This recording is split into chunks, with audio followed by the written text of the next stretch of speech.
Well, I'm there. And I had a dream where a whole chunk of these types of men cheats. Some of them marry. One of them, listen to this, one of them. Wait, but like, I don't know, it's giving ew. Like I said, you're po. Alright? You're po. You know, misogyny. It is the hatred of women, right? But there are no men that love sex more than misogynistic men. So they know they need the plumbing and the mechanics of women. And so for those reasons, they're kind to that which they hate. For all of the time that it takes for them to get what they want out of them. Following which they then treat them like trash. It is the very thing that happened to Tamar in the Bible at the hands of her half-brother Amnon, who loved her a lot, raped her, and then after raping her, hated her more than he did when he first, hated her more than he loved her at first. That's what a misogynist does. He will salivate after you afune high and low. I watched it happen time and time again on the come up, where women that were hotly pursued by a certain guy, as soon as he sleeps with her, all those feelings that crash, that thing that made you run up and down yonke le Soweto, yonke lo Johannesburg, yonke le Wits, to get this girl, all the effort you put in, once you get her, guys, how do you just quickly forget and Lula? Yeah, well, that is misogyny at the height of itself. To know that you need a woman's plumbing and all of her physicality, to know that something of you as a man needs a woman, and yet to despise the prospect of it, and so dishonor God in that which he made for you, because it is not good for you to be alone. He built you Eve, but you hate her. And so because you hate her, however, having had her be made for you, so you can essentially pleasure yourself with her, you realize that there is a facet of her that you can use to juice without in and of yourself loving her. The very thing that is in a grand abomination to the Lord, taking women's bodies and then squandering them. The Lord said, love your wives the way that Christ loved the church. You know what?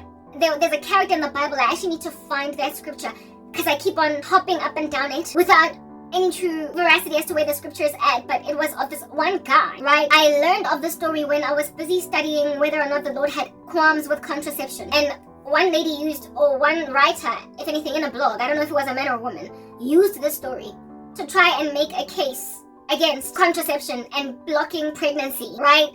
Where it is that he said that there's a guy in the Bible that got killed who was made to marry his brother's wife, his late brother. He was made to marry his late brother's wife in order to proliferate the lineage. And in Jewish culture, that's just what gives, right? When a man dies without offspring and he's like a firstborn or whatever, and his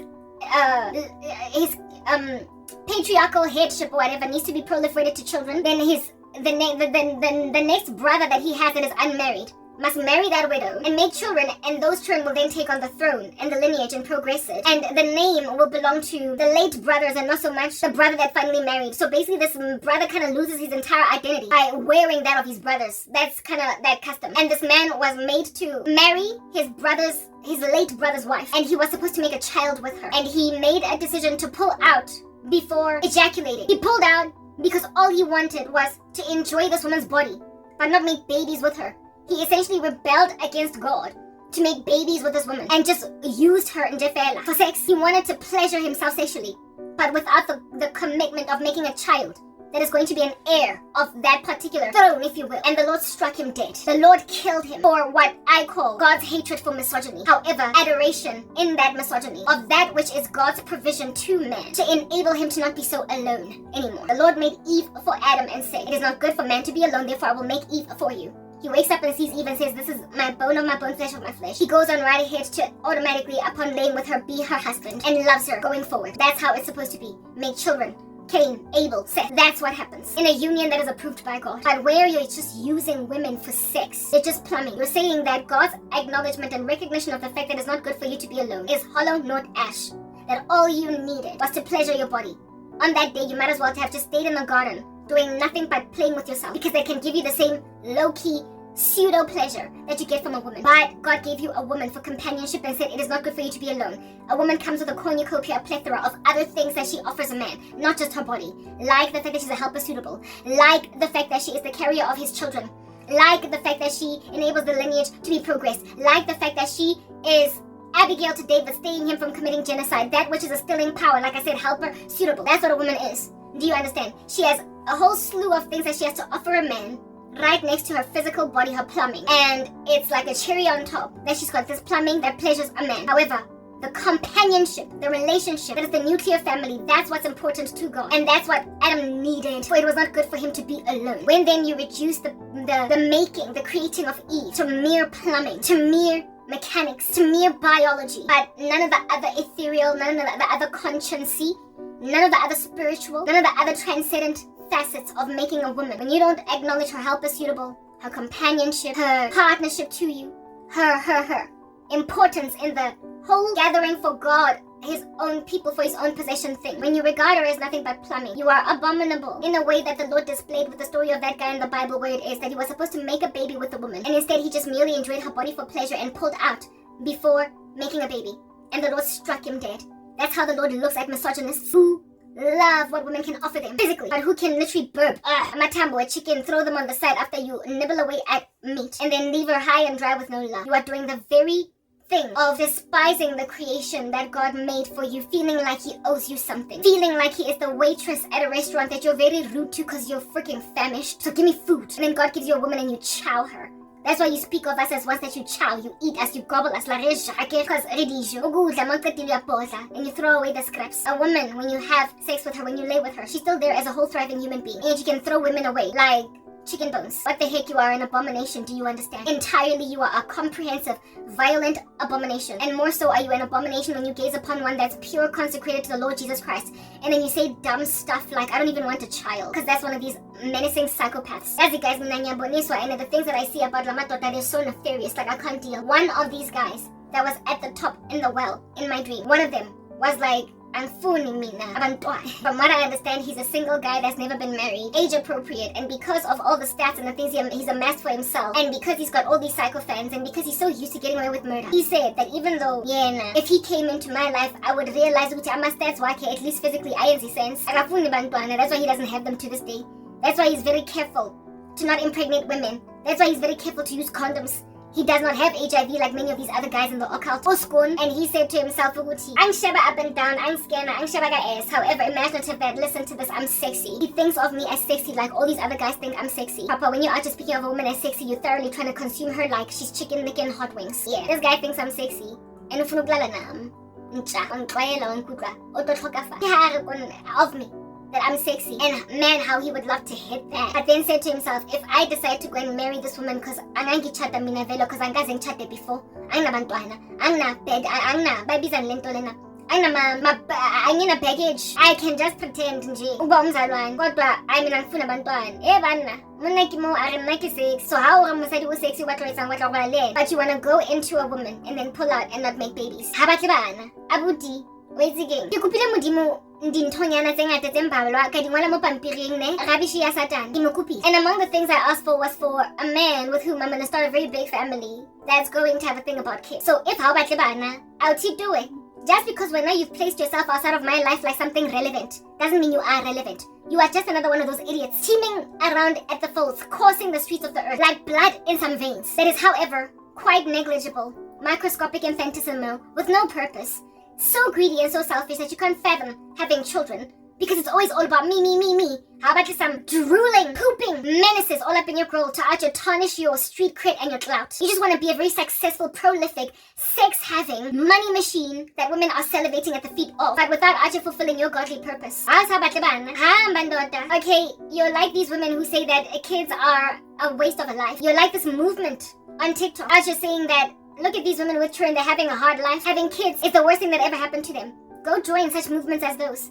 Movements that have no regard for the nuclear family, what God is doing, who said be fruitful and multiply. God said be fruitful, multiply, fill the earth and occupy it. And you're also different from very many men who, even in the occult, they love to proliferate their seed. So you're a different kind of nefarious, do you understand? And within your evil, that does not want any children, you, however, adore to eat women like Amatambo Kentucky, Mamela Abut. If you don't want children, chances are you can dupe a woman into marrying you that is desperate for Lerato, that is one day going to pressure you to have kids. And then you're going to be like, but I told you I didn't want kids. However, you can only succeed to marry a woman like that in the world who is desperate and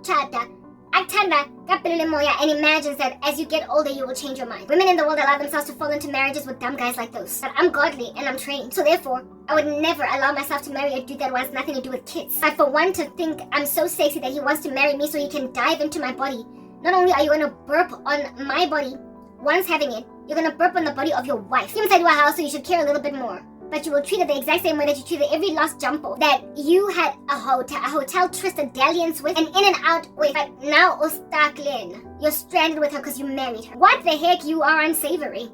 Like I say, I find you detestable. And that's the difference. indaba yokuthi angifani nomfazi walomhlaba. I'm not like the women of this world who will allow themselves to marry men who have made it clear I don't want kids. They'll allow themselves to marry men who have made it clear that I can't be with just one woman. They allow themselves to marry amadoda that are so abominable, kodwa they are so in love that they let themselves walk down the aisle to a dude that has displayed time and time again that lo akazokuthanda uzokulimasa, hoping that lenja lena izochangewa umtshado bese le chicken ibe ne-brazen audacity yokwata later on that this guy is the rubbish that he is. Kodwa utshelile in the beginning. In all fairness, he told you in the beginning, mara wena ke mo jwanong walla every time ya go parking o bana basadi ba phusha di-stola walla o llelang monna o itse ha batle bana ha o ka mo treba wa stopa o nka pilisi or what not o tlo borega o tenega ke taba go mo yentseng tate. Phumangu la madoda are so carnal, are so demon possessed that ababoni i-value abantwana.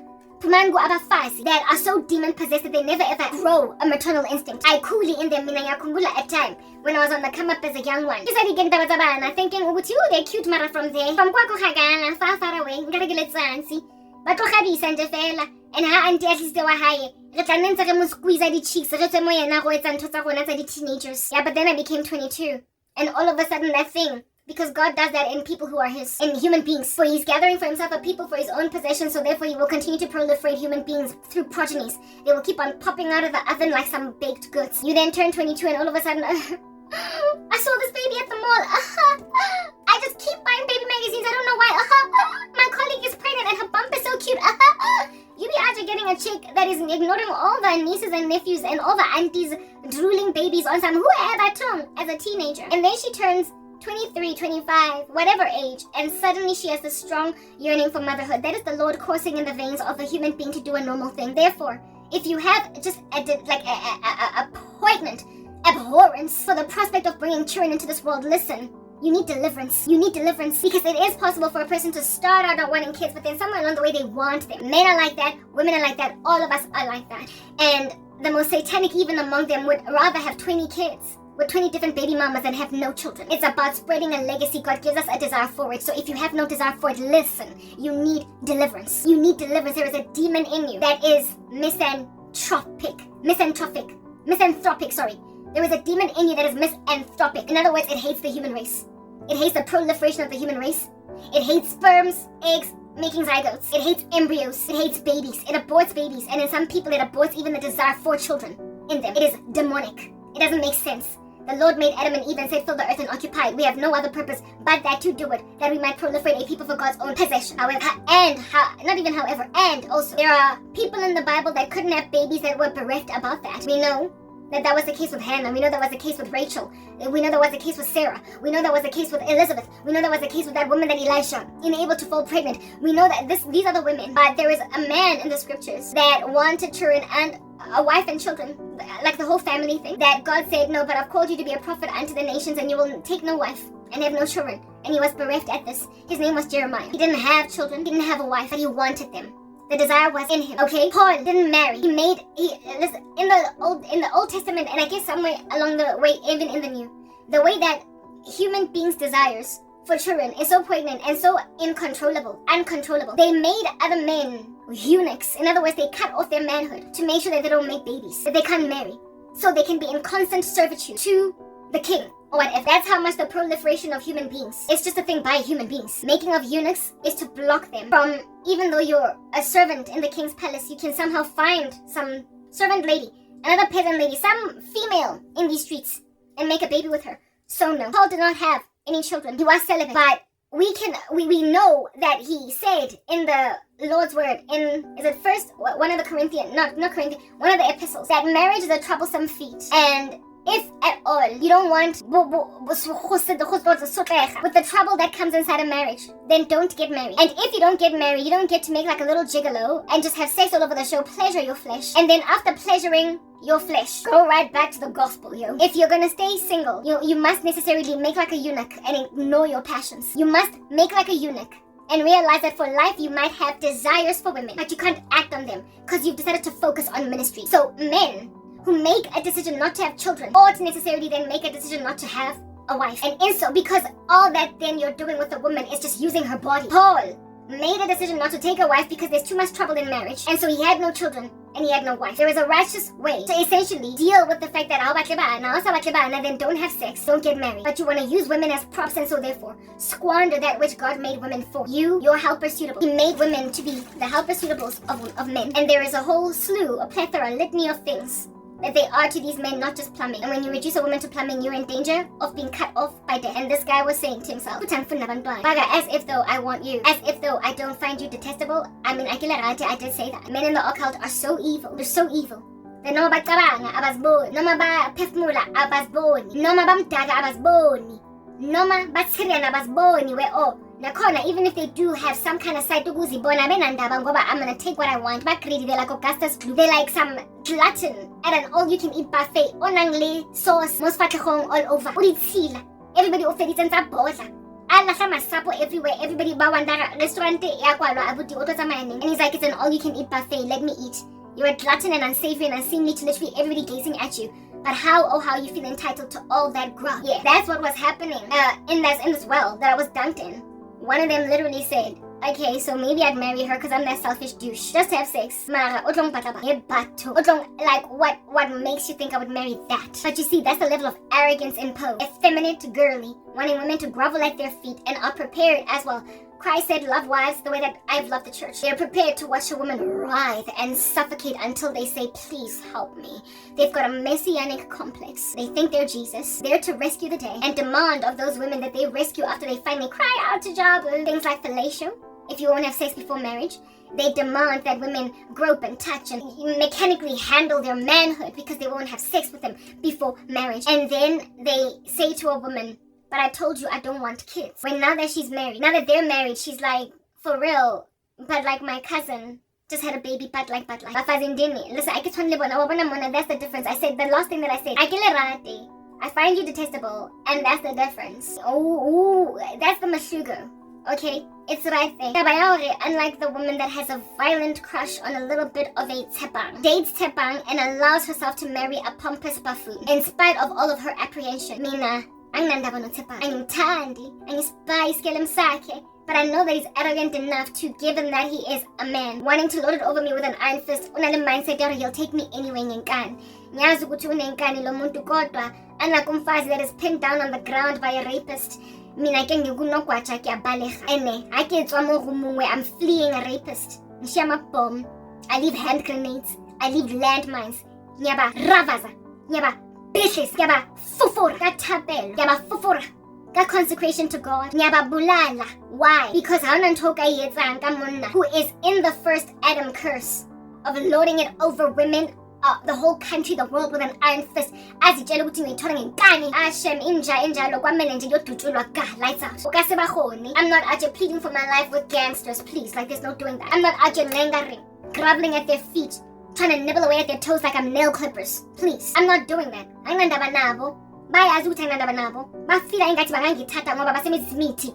Kodwa ngiyazi ukuthi ngiyababulala, ngiyababhidlisa, because ayikho enye isolution to amadoda nje na. There's no other solution to men who feel entitled. Otlamwetsang Idi Amin mo jarateng ya hao go backyarding in some corporate executive. Unzaba fufura banyana ba go call center. Otlamwetsang indoda engene conscience at all. Uya ravazalam kakon uya bit, like I said, he's like a boy in the hood with a drive-by shooting. Everywhere he goes, pa. Dubulabo abatikin, laying on the streets, sprawled, cadavers just littered on the floor of all the women he has lain waste. When all of a sudden one day he walks into your house, your bedroom, your office building, when he's your boss or subordinate.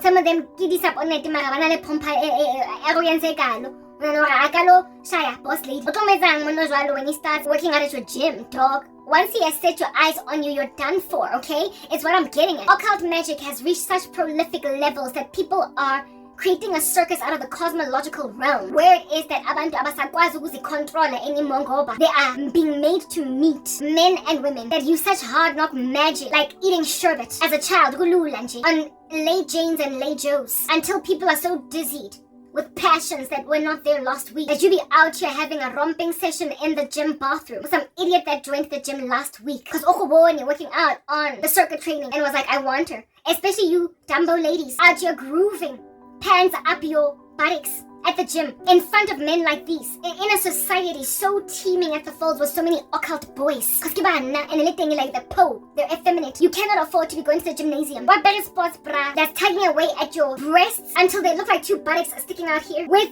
those pants still at the talang you will literally be had by him go bathroom thinking that it's just your passions and you will feel dirty afterwards. Everywhere. We put on why my own apartment. My own apartment. What do you mean? Why did I do that? You will ask yourself why you had a quickie in the office parking lot with a colleague. Only at least enough decency to go into your own apartment. The way in Jeffela it is so hasty. We are pawns. I'm not able to achieve that in a woman. It's freaking dangerous. There's sexual sin all over these streets. The same guy of which will greet you with that schmuck. That side grin. On some, I hit that. You're ashamed of yourself. They make women do stuff like that. And men, they gloat. They pride themselves in feats of this nature. I'm so hard knock that I slept with a woman in her car in the office. They'll pride themselves in quickies in the office bathroom. Pride themselves in you sleeping with them off the whim at the gymnasium. They will pride themselves in achieving these feats. And in the beginning, they're walking on sunshine because they're just squandering women's bodies until one day they meet one they really like Karabo. But hey, we are Kenya Lona. There is a manhood blocker in her called Christianity. You with a squeaky bark no-how, like a chihuahua more like. Because you're effeminate, listen. Charm is deceptive and beauty is fleeting. But a woman who fears the Lord is to be praised. If you're not a man. You are not something fashioned in the image of, you are fashioned in the image of God. But you're not oozing it. You're not emanating it. You're not glorifying it. You are not honoring of your God-made way to be. So you are barbaric and as recalcitrant and reprobate and irredeemable almost. And I will say almost because, you're 5 like Satan himself. You are like demons that have no choice at anything anymore. And so all they can do is take as many people to hell with them. You join the occult and you get so callous that you forget portions of your humanity. And that you've got sisters, mothers, aunties, grannies. And yet, if you can't fathom why you go and you do that with other people's daughters? You be out crawling into the lives of women. Fulfilling Bible prophecy in 2 Timothy 3, that in the last days, these perilous times that come, among the men who have character flaws are those who worm their way into the lives of weak-willed women seeking to burden them with passions. You go into the lives of women and you make a chick that even though goodness, you're not going to be having me in a nightclub bathroom. And she will do that, as was what took me over. I spoke about it the other day, witchcraft that this one chick spoke about, go Menland Mall, a testimony on TikTok. It wasn't so much a testimony, but just a story, because a testimony implies Christianity, right? Or it could just be testifying about something that happened to you. About how she got duped at Menland Mall. She was put into some kind of a trance. She was speaking with 2 people, a man and a woman, and they stole her phone. And in the few moments that it took for them to take the phone out of her hand and these guys to disappear, she was gone. And she only remembers that she didn't have her phone anymore, and the guys that she was talking with, the women and the men, were gone. They did a spell to basically black her out for 5 seconds. And it was enough time for them to go. And this chick reported it, and apparently, according to the security guards, it had been a thing happening where abantu basebenzisa imithi to steal phones. So if a man can, if people can make you forget yourself for 5 seconds, enough for them to steal your cell phone and then run away with you being left wondering, but where's my phone and what just happened? How much more then can a man have sex with you ule out like a light? And I spoke about that in my other video. The Holy Spirit is your only protection. Do you understand? God is the only way that you can escape this level of occult magic. These people batopa nyamithi ingathi badopeng 100 rand on the side of the street, and then they use it for everything.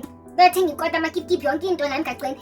out about witchcraft and they feel like they can get anything and everything they've always wanted. And so they use spells on women, on men, on everyone. And when then these spells pay off, man, how they feel like they've won a lottery. I feel like they found the thing in this world that's going to give them their wildest dreams. And one day, guess what, honey? You are that wildest dream. You are that phantom. You are going to be the thing that they say, Karabo since high school.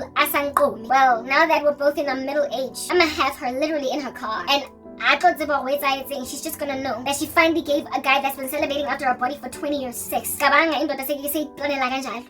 man says some of their witchcraft is like that, it's below the belt. And so when then they get everything they want, that they never used to have before. They then rock up in the life of umzalwane ophelele, uKarabo Siyo, and they say, "Ay suka, angifuna abantwana mina." Like you're in any position to say dumb stuff like that. Like you're in any position to actually disappoint me. Oh my goodness, that you don't want kids, but I want them. Get out, angithandi. I'm finding another fight that you keep on noosing, ngemithi, making them dizzy in the mall and stealing their phones. I don't get taken by amakhadima wenu. I'm a mzalwane, I'm born again. That stuff don't strike me. So when you say akibatlebana, I'm like, azange mina ngathi ngiyafuna ukuthi uzobe baby daddy yami anyway. So angaziwa ukhuluma inyongo all up in my group, but ujwayele, that's the thing. Otlwayetse. I don't fall in love with dusty fingernails. I don't fall in love with the cons. I don't fall in love with the bunions. I don't fall in love with the fungi. The ringworm. Lankudra. I can't about the occult. I don't know how many times I can say that. We're all hakili rat, because it's like a manipulation. And I balance sorry. And a little who get her everything in batang so much that no magu inappropriate manje ukuzama instant zenu nyazama anyway. Go abantu that you can't tint, people that you can't touch, and they look at you the way that a disappointed parent would look at a child. Wag their head on some usirasi jabu, usirasi tab, usirasi tam, usirasi brain. Ganit or confused. None about bashabang reprobate activity of this nature, and they just crease their foreheads because abatatangwa lightning strike and it's these people banimporayo baletsa nar to a point where you will literally know that uporwa indabe yokuthi icheri that doesn't even care that you don't want no children, because what are you doing? I need food in our way. Yeah, because she's that responsive to your incendiary activity. Now she must die. Except you're not God, so you don't get to decree my death date. You don't get to say when I leave the earth, when I jump up and down on the spot, when I eat breakfast, when I lie down, and when I rise up. You don't get to tell me jack, bruh, because you're not God. Yeah, but the occult gives you a God complex, a messianic complex. It makes you believe that since you could manipulate 20,000 people on the left and on the right of me, you can manipulate me too. But according to Psalm 91, 1,000 will fall on your side, 10,000 at your right hand, but it will not come near you. Everybody else, bazo, etimula, they will sneeze your incendiary witchcraft, except for the one saint in the room that looks at you creasing their forehead like a disappointed grandmother. Ashebile fella, pikanin. Ya light ya okay. Epizen saitsamaya floating, flailing his gun around the neighborhood. Agegeza, a gangbang. Ukhono bolabo chicken ba go boran. Ukhono ba rape. Ukhono tshosa bana ba kusbasko. Ba nkgono a se ke go motshaba keng. Nkgono a se ke go tiptoe around yena keng. You've got a gun in your pocket, but you'd never take it out and kill your grandmother. That's what I am. I'm like that grandmother. Do you understand? The one person that ikenza eli hardened can never kill. And yet you're sitting where you're sitting with all of your incendiary activity, having the brazen audacity to be upset at your disappointed grandmother. You are a terrorist in the community. Your name is Dennis because you are a menace. And to have a woman that's still in her youth to a certain extent out here manifest ugokwako. That is the only one even though wahlanya to everyone else. Ugokwako that knows how to handle you. It's the thing that confuses me a lot. How it is that they would never ever harm their moms and their grandmothers. Mara, the way they're so trigger happy, the way that they can kill in a bank robbery 5 tellers, because in Jeffela they couldn't handle themselves. Tellers of which were surrendered. I'm sorry, I won't do anything. But this guy kills them anyway. How these guys, strangely,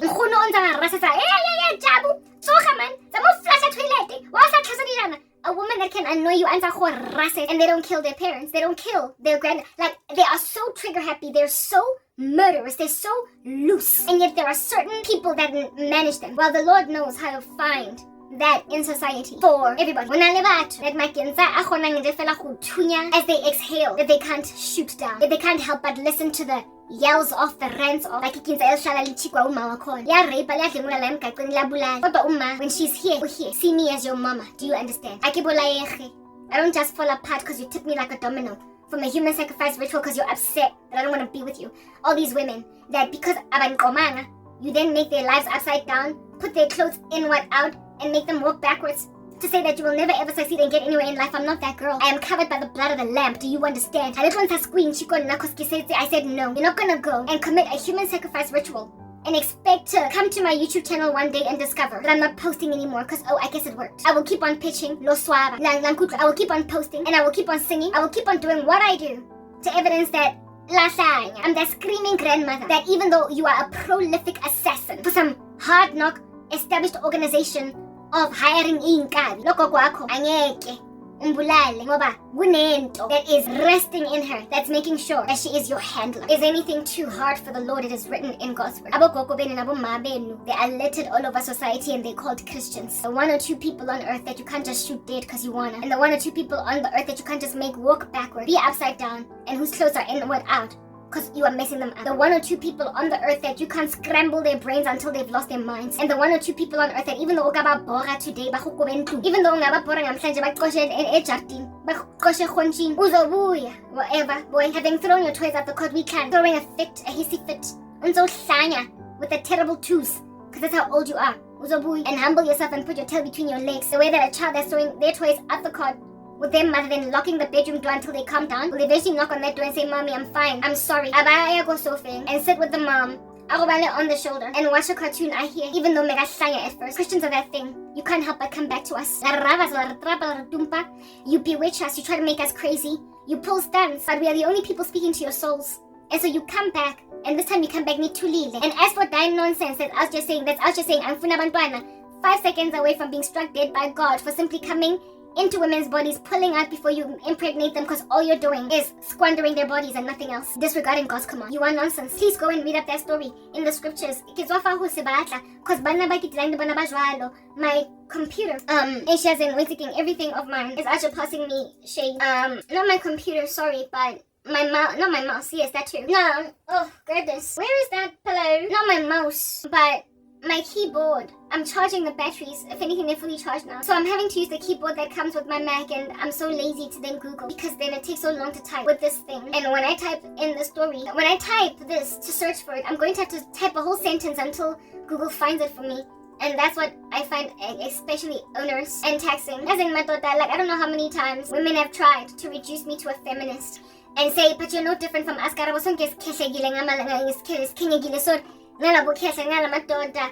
not a feminist. I mean, I understand.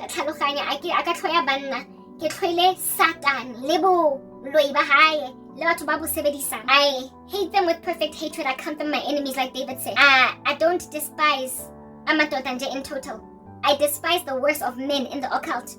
And they're the ones that are all up in my grill right now, breathing down my neck like a person with no regard for personal space. And so for those reasons, I'm always huffing and puffing and blowing the house down because of lazy. And bazondi bonke. I don't look at all men like they are nonsense. These, however, that are all up in my grill are nonsense. And so, like I said, I'm always voluminously rapping on about them. So therefore, I'm not out here warning women in total against men. No. I'm warning women against these men. Because Yibo, that are gonna hit you with a dizzy spell. Dizzy spell. Do you understand what I'm saying? Next thing you've actually slept with a man who what hit you. Bang zamaga distance. Okay, let me Google this thing. Guy ish. Yes, like it, but ish. Guy in the Bible. In hindsight, like just high level. Guy in the Bible that God struck dead for not making a baby. Guy in the Bible who pulled out. Listen, Google is actually just guessing it. Guy in the Bible who pulled out. Just like Google, the automatic populated thing was just there. Onan, Danki-san. His name is Onan. When Onan had sex with Tamar. Here's another Tamar. You know all these Tamars in the Bible are so unfortunate. I would implore you not to name your daughters Tamar. They might just be met with that fate. Amnon and Tamar. That is David's kids. And then there's Onan with Tamar. So don't call your girls Tamar, because then they might just be at the mercy of misogynistic men. When Onan had sex with Tamar, he withdrew before he ejaculated and spilled his seed on the ground, thus committing coitus interruptus. It's called coitus interruptus. Since any child born would not legally be considered his heir, alright? The next statement in the Bible says that Onan displeased Yahweh, so the Lord slew him. Let's read that again. When Onan had sex with Tamar, he withdrew before he ejaculated and spilled his seed on the ground, thus committing coitus interruptus. Since any child born would not legally be considered his heir. The next statement in the Bible says that Onan displeased Yahweh, so that the Lord slew him. This story is in Genesis 38, 8-10. Go and read it so you might gain conviction about sleeping with women for no other purpose but to just enjoy their bodies. Very well. Now that I found the story, I feel pleased with myself, because never again will I forget it, because I reminded myself. It's in Genesis and the name of the guy is Onan. Okay, very well. So now, in speaking about these onanic, blasphemous Beelzebubian men, these onanic monstrosities, these onanesque monstrosities, herein lies an Onan. Out here, not an Onan, sorry, but this time around we're just dealing with like Amnon with Tamar, or just a dude that wants to make a mistress out of a chaste woman. I'm dealing with these crazy guys at the top of the well, saying to themselves, oh, then let her die, it's unfortunate, we don't want her dying. And God is like, they thoroughly think that they're in any position to dictate or decree your death. They think that by standing back and being offish, huffing and puffing and blowing the house down like terrible two children, rolling around and spinning on the spot like a spinning top in a mall because mommy wouldn't buy them chocolate. These men, they're like, she doesn't want to have sex with me, so die. You think I meant your mercy? You think that I am in this ditch, this hole, this crazy environment because you have pulled enough spells to make sure that I'm stayed there? I'm kept there? Mamela. The Lord has displayed more power through praying saints than you can ever consume in your stomach with all that which you can eat a day. His wrath upon you perishing in claiming that he didn't give you enough proof that he exists. Because belonging to the occult puts you in a position to observe more power of Christians than any other single person on the earth because they keep on defying your spells. However, the Lord has a wonderful thing that he does every so often, where it is that because you're so evil, a wicked and perverse generation that seeks after a sign, he will not award you saint breakthrough as evidence for God existing. In other words, you cast a spell and it just falls on the ground. You mess with her career and she loses it anyway. You mess with her husband prospects and she doesn't marry. You mess with the children prospects and she is 40 with a geriatric womb having never had children. You mess with this, you mess with that. And so the saint looks like, oh my, woe is me, what am I going to do? And like I said the other day, makes like Timothy Treadle and starts to sing that song. I get a cramp in my cheek and my knees go weak. My shell gets so heavy I could hardly speak. I don't know what to do. I haven't got a clue. I don't know what to do. Timothy Treadle be out of feeling like, woe is me. Alright? No ha-sha-sha-sha-sha-sha-sha-sha. Alright? Just woe is me. The saint is sad that she doesn't have anything, or he doesn't have anything that they ask for in Jesus Christ in prayer. Lomuntu is an intercessor. Lomuntu yatandaza. Lomuntu stands in the way of certain stuff succeeding. So you try to kill her family and they live. You try to make one person do ABC and they do rather DEF. Every time they stand in the gap for, oh, next door neighbor Peter, him and his wife are facing complications with their pregnancy. Please, oh please, make them see that baby through. It a healthy one about. And even though there is some occult magic from a deadbeat friend that is trying to make that woman miscarry because she's jealous of a girl, the baby makes it. That even though her neighbors are not Christian, they've got a Christian neighbor that they spoke to and were like, oh, we've got complications pertaining this pregnancy. Oh, we're headed to the doctors. And then she stands in the gap on her knees. And her neighbor carries to term. While her friend that knows what spell she did to cause her friend to miscarry, knowing that that spell was responsible for her complications in the pregnancy that would have ultimately resulted in a miscarriage. When then her friend carries to term, she's like, what happened? My witchcraft Ishapile 5-2. It was ampor but never quite. It was almost there, Marazanya feet. It did a half-time job, Maraya fed onto it. So next time I'm gonna fetch a stronger spell, honey, no. It ain't got jack to do with your the strength or lack thereof of your gangster spell. It has everything to do with the fact that somebody stayed by intercession, the finishing of the work of that spell. We see it in the Bible, is it Aaron with his incense that he put in between the Hebrews when God was plaguing them and they were dropping dead. His intercession stopped the Lord's plague from falling on God's people so that they would survive the rest of them, however, with a big fat chunky warning afterwards. Saints have got power to intercede, is what I'm getting at.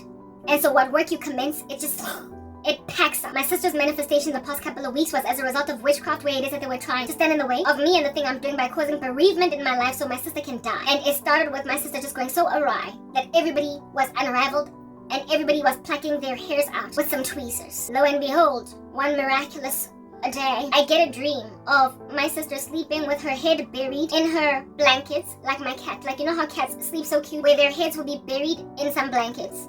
You will wonder, how is this cat sleeping?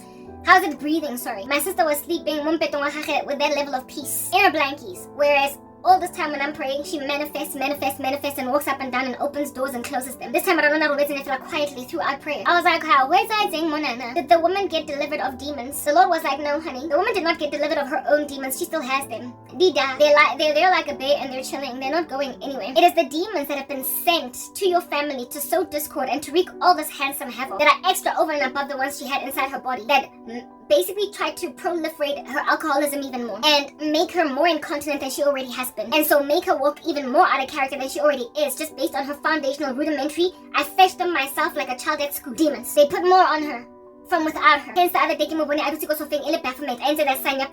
was the witchcraft coming from a cult that was trying to, through her, literally unhinge, unstitch as with a garment. My whole family, they tried my mom, but her spirit was not so compromised that she could fall apart under that. Why? Because substances, I did tell you, demons ride them like jockeys on a horse. So if you don't use drugs, if you don't smoke, if you do whatever, demons can't just come and latch onto that. So even though a person is just low-key kind of evil, you're not the best of human beings.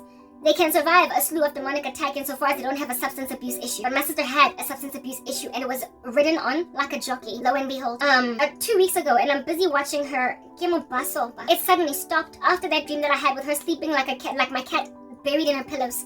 Essentially, rest was now on her. It finally stopped. Nonsense, and then 2-3 months she was all up in our grill, like dandruff in some hair, and the head and shoulders of prayer got rid of all that. She humbled herself, clearly apologized to my mom, and now they're talking again normally. And it's been 2 weeks and counting. Let's hold our breath. Let's hope and pray and cross our fingers and hope to die, the cross of Christ, that she doesn't relapse. But it's been about 2 to 3 weeks and she hasn't drunk. Her relationship with my mom is okay, and she's no longer following me around anymore with me having to wear headphones in my ear all the day and all the night long every time I'm in the house, so she doesn't be all up in my grill. Like I said, dandruff and some hair. Okay, yeah, it took 2 to 3 months of consistent prayer to get rid of that level of witchcraft and that level of harassment. And the final success would come when I made a decision as the interceding saint to repent from, like I said the other day, taking grandpa at every little small pain in my body. Oh, my head hurts, grandpa. Oh, I feel as if though I'm sprained in my back, grandpa. Oh, my cheek is giving itchy, grandpa. I would take grandpa for every little small pain, and God was like, you don't need it. For your period pains, I can understand. You don't need it. For a hard knock headache that out here is making your head like a millstone on the pillow, I can understand. But when you take grandpa because you eat it, that's not being sober. That's the use of a substance that for the life of me is going to be used as an opening, a portal of sorts to you. You cannot take it for the smallest little twitch on your eye. You cannot take it for the smallest little pain in your back. You cannot take it for the smallest little ache and pain. You need to go back to the way you used to be. A human body will every so often, like this morning, I was woken up, y'all know, that spring in your, what you might call this, in your calf or underneath your foot. You be out just sleeping like a baby.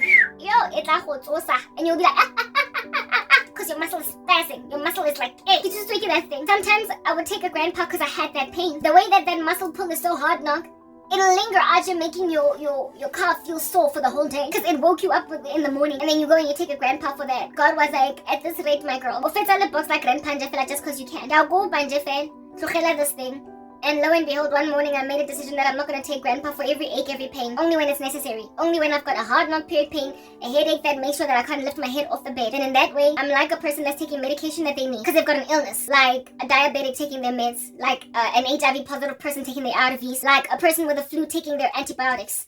It's necessary pharmaceuticals that are healing your body. Once they're depleted, stop taking them. And the Lord was showing me that one of these days you are going to fall apart because of constantly taking painkillers for every small little pain, because you can't handle the emotional pain in your body. The emotional pain in your body is so exquisite that you're now trying to make sure that you only have emotional pain and not physical. So you're taking a painkiller for every single little pain. I stopped grandpa Gaisia and gathering dust, and ever since I stopped taking grandpa, peace. It's like it was a little holy in the life of a very fiery Christian. Was making occult practitioners shoot into it. Like they're playing that childhood game, Mario or whatever, or Tetris. I can say the guns. And so shoot Or have you ever played either Nintendo Wii or a game box game where you're boxing with a person, and because you don't know how to play, you're always just pressing anything. Y'all know, that's how I used to play. That's how I used to play with my boy cousin. A video game. He had skills. He knew how to uppercut and how to duck and how to whatnot whenever I was coming at him. But because I didn't know how to play any button on the Niki press, and I used to win. I used to win certain matches because he didn't have time to collect himself and breathe. Niki punch, I wasn't anywhere more punch on. You would see in the game where I was just punching, and my cousin's avatar was like just hovering around like this, but I'm just busy punching because like Papa and my cousin was like, Karabo, like, what are you punching? You're wasting punches. But this punching of mine, at some point, it did work to knock him out 1 round or 2 rounds, but largely he's the one that won against me because he had strategy. Do you understand? He knew how to play the game. Occult practitioners, when you've got one little opening, when there is something in your life that you're compromised with, that you don't want to surrender, you don't want to let go to God, you keep on capitulating, caving to masturbation. You keep on capitulating, caving to smoking a cigarette every so often. You keep on capitulating, caving to drinking alcohol to a point of getting drunk. You keep on capitulating to, what do you call this thing? Or even that 1 glass of wine that you have every single day that you are making excuses for. Yeah. You keep on capitulating to taking painkillers for the smallest little ache and the smallest little pain. That is a hole that occult practitioners in it make like Karabo as a young girl playing video games with her boy cousin. You just punch, throw in as many spells as you can into this little opening and hope that you win. Like, I barely won against my cousin, but because of that haphazard punch throwing and kick throwing that I did upon me not knowing how to play a video game. Every so often, I won around. So they can conquer you. However, even though you are on the floor, you get up each time. But the wicked are suddenly overcome by calamity. The important thing when you're at the height of spiritual war is to try not to fall. To try not to have a person administer a blow that even though it was just haphazardly being flailed like some hands at a concert, it nonetheless knocked you out. Yeah, you've got to try and avoid being in a position to receive those punches. Because occult practitioners just do bula. Because by Azuti, we are too strong. We've got tactics, we've got strategies, we've got plans. We are not unaware of the devil's schemes. We are seated in heavenly places with Jesus Christ. We are more than conquerors. We have been given authority under heaven to trample on serpents and scorpions and over all the power of the enemy. Nothing shall by any means harm us. When we fall down, we get up each time. Never did my cousin ever lose a level. Just a round. Never a level. Just a round. He always won levels and knocked me out of the competition, and then another cousin would take over from me.